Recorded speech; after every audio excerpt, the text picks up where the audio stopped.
Baheula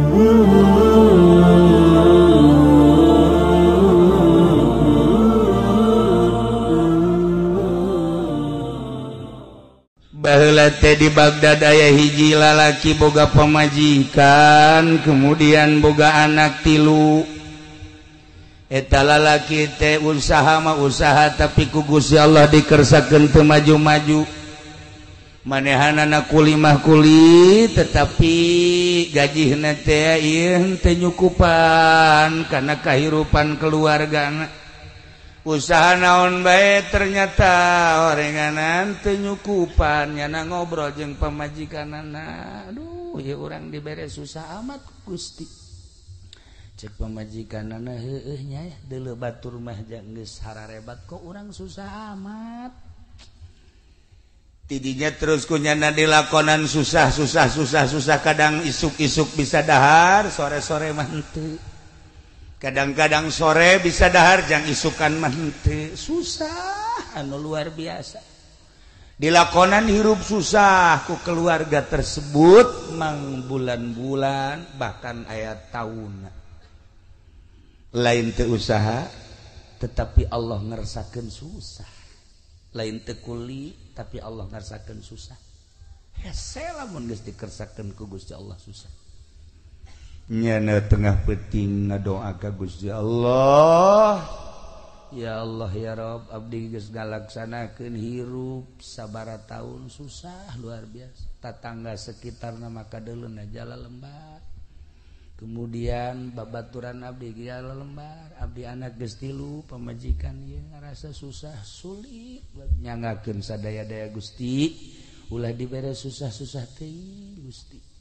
Dikabul dalam rangka ngadoa sapeting 2 peting 3 peting patut datang ka 7 peting nyana ngadoa Allah mere inten mutiara plak 2 leungeun ka tuhu hiji leungeun ka enca hiji. Waduh cak-cak aya pohara ya. Aduh datang ka ibah seserian naon ka seserian ieu boga naon emang tah mutiara nu hiji nanti mana kan ngadoa ka Gusti Allah diijabah ku Gusti Allah pamajikanana langsung seserian berarti urang kuari mah ti mimiti isukan meureun urang lain jelema susah deui ka geus pokona mah jual isukan naon kahayang imah kendaraan dan lain sebagainya geus urang mah kuari geus nangti Allah ieu muhun atuh langsung isukna dibawa ku pamajikanana ke pasar. Eueuh nu daekeun nebak ku mahal-mahalna. Ieu mah inten mutiara teh buatan mana? Ditimbang teh sakitu poharana. Hese atuh ieu mah meulina. Tukang emas nu ieu geus teu kabelieun, tukang mutiara ieu teu kabelieun, tukang mutiara ieu teu kabelieun. Ayalah tukang mutiara nu hiji. Lamun dek dijual mah ulah hijian semplekeun bae cek cenah. Sebab mahal jasa ieu mah moal kaduitan. Bebeja deui nyana ka salakina. Kakak seperti eta cenah ta mutiara. Geus kumaha isuk bae, jadi beuk sore. Kunaon ai peuting manehanana ngimpi kiamat. Barang ngimpi kiamat langsung ka sorga. Barang lalakon ka sorga aya 2 bangunan imah.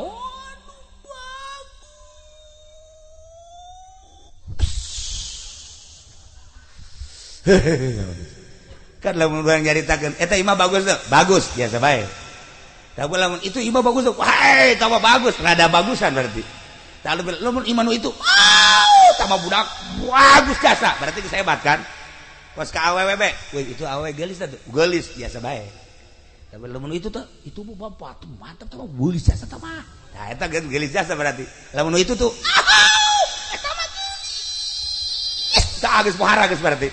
Geus pohara tah mah geus aja pendi barang neuleuh ge kadinya langsung ngaguling be geplak. Langsung kasurupan. Berarti kan gelis jasa. Iya makan di sorga. Ya Allah ya Rabb. Begitu datang ke sorga, dulu 2 bangunan sakitu hebatna.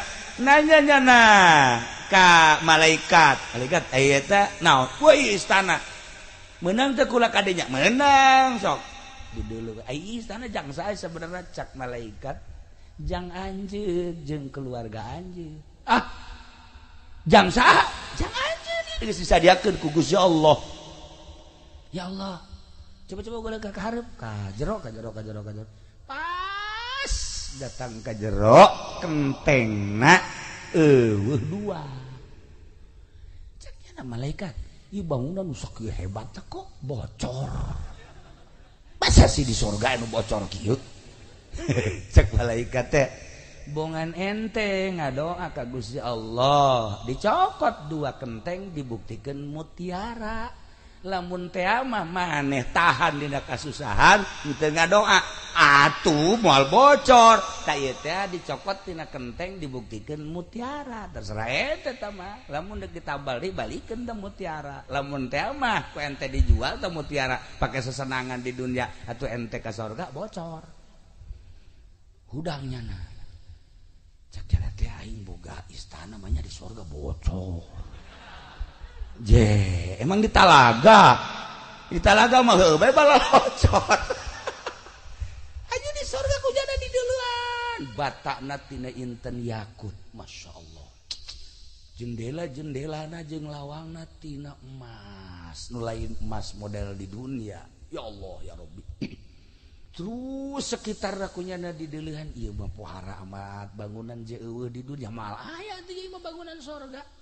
Nyada bebe jaka pemajikanana neng kakak tadi ngimpi naon kak ngimpi kiamat aju ka sorga di sorga geus disadiakeun imah urang aduh hese nyaritakeunana ngan bocor neng masa bocor di sorga mah eta kentegna eueuh dua ku kakak ditanyakeun ka malaikat kok eta bisa bocor gitu gara-gara kakak ngadoa ka Gusti dicokotlah dua kenteng dibuktikan mutiara tah nuku neng dijual teh eta teh kenteng sorga nu dibodip ku Gusti Allah jadi mutiara terserah ka neng tah lamun teh mah atuh deuk dijual bae pake sesenangan kurang nyeun imah kendaraan jeung dahar segala rupa meureun ke urang di sorga boga istana bocor lamun teh mah atuh deuk dibalikeun deui berarti urang tahan moal kebal di dunia ieu jan nu sugih paeh nu susah mah komo atuh dari kuatan neng cek nanti kena aya kos kitu carana malah mending balikeun deui bae ka ditu ka kajian urang jeung moal kebal hirup di alam dunia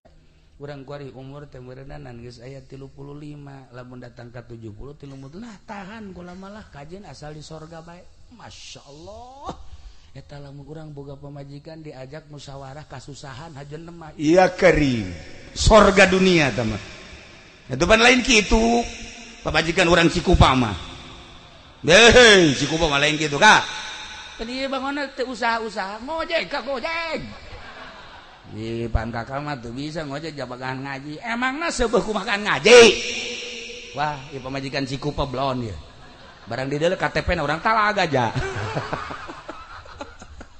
beres lah ieu mah awewe kugina di Baghdad akhirna kumaha cek pamajikan anaka tahan kasusah kula mah asal di sorga engke bikin deui ka kakana doa deui ka Gusti Allah doa deui ya Allah ya Rabb abdi bere umpian ku Gusti daripada engke abdi ka sorga haju kurang sempurna bangunan nyanggakeun sadaya-daya cokot deui Gusti harita kene dicokot teh bebe jaka pamajikan geus urang mah mending hirup susah di alam dunia tapi tentrem ibadah ka Gusti Allah jan nu sugih paeh nu gagah paeh raja paeh RT paeh komo urang mah geus urang nyanggakeun urang ibadah bae lah ka Gusti Allah nemah jasa tah pamajikan resep tah urang boga pamajikan kos kitu tah nanya ka salakina Kak bangun capeun amat di mana Kak usaha lah kaja nu aya gemal kadahar geus usaha ulah terlalu hantem-hanteman teuing asal aya jang dahar bae ka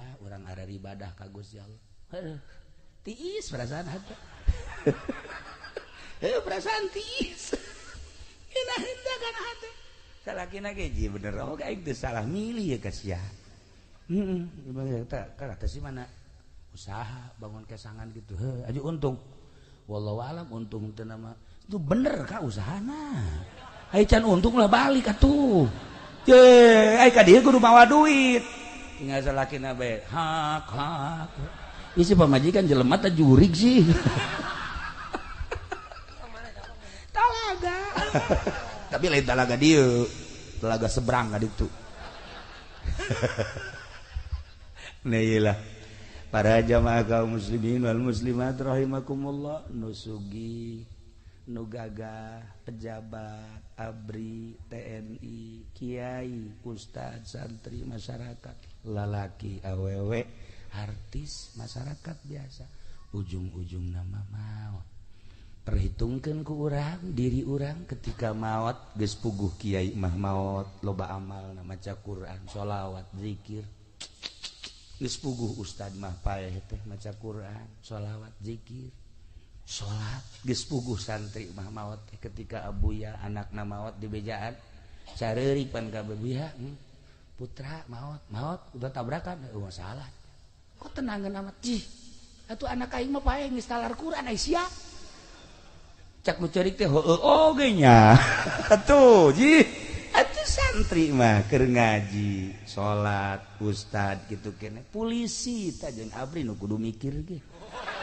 yeh mun paeh aing kumaha ye nah geus kalona polisi pedagang nu ngabohong bae tolol ye tah pikir tah kiai ge anu teu bener mah ngiaina bolak-balik ke pendopo bae iki sarua siksaeun Allah jih pikir kurang ketika orang maut kiai geus puguh baca Quran sholawat santri ustazah kitu keneh anu ngaladen ka salaki geus boga bekal dagang anu jujur jelas geus boga bekal anu ieu kabeulem syahid geus teu kudu dipermasalahkeun deui beak dosana ku kabeulem bae sing yakin dan sing percaya perang selesai dosa geus teu dideuleu ku Gusti Allah lantaran naon luhur ngaluhurkeun agama Allah selesai kiai anu beneran kiaina isuk ngaji sore enggeus sanajan gede dosana teu dideuleu ku Gusti Allah deuleu perjuanganan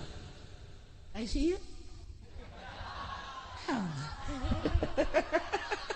pae perjuanganan naon dagang karung ngabohong bae meuli anu asli dioplos nah yeuh geura teu kumaha deui salat inget ka karung bae ayo da kumaha bae naon bawain ka kuburan ya lamun kukula jeung kurang teu didoakeun mah wallahu alam bisawab ngan tetep bae urang doakeun mudah-mudahan nyana panjang umur atuh didoakeun kitu ge we pendek bae Nah mah keur carita teu saha renungkeun ku urang ulah wakanana mun aing isuk paeh sakitu bae mun aing isuk paeh nu gabaturan aing saha anak di luhur pamajikan di luhur anak di luhur salaki di luhur amal urang sebuah renungan urang dibere sugih syukuri kasugihan urang dibere susah nemah ku kasusahan kabeh menang pamere Allah mun tadi dongeng jelema susah kajeun tahan susah pal kebel bakal ka akhirat sebab karena naon Kangjeng Nabi lalampahan ka sorga begitu datang ka sorga Masya Allah ajib cik Kangjeng Nabi anna aktsara ahliha fuqara'u sanyana pangloba-loba ada penduduk surga jelema-jelema nu sararusah palalakir sebab naon dek dihisab naon hisabeuna anak kok santri misalnya ayeuna dihisab teh ditanya santri naon boga sia dikira bogana naon sugan sendal ge cepit sebelah lain naon kula mah teu bogana samping ge IG menang pamere cek jana teh oh siapa teu bogana naon kula mah kadang-kadang kula mah dahar ge milu ka babaturan kula milu ka kula pamilu-milu bae aya biasa ayo makrak batur elos ayo usah naon mah buah kiai di orang kukula masalah hisabeun santri mah oh cek malaikat langsung surga hisabeun nek naon dihisab atuh santri gawe nangan ngaji salat harta teu boganya barang si ieu pae nah nang di mana sia ta mobil truk nu beureum hayu sia ai eta kijang LGX nang di mana sia bener henteu transaksina sia aya malaikat rantai seperti eta lah seperti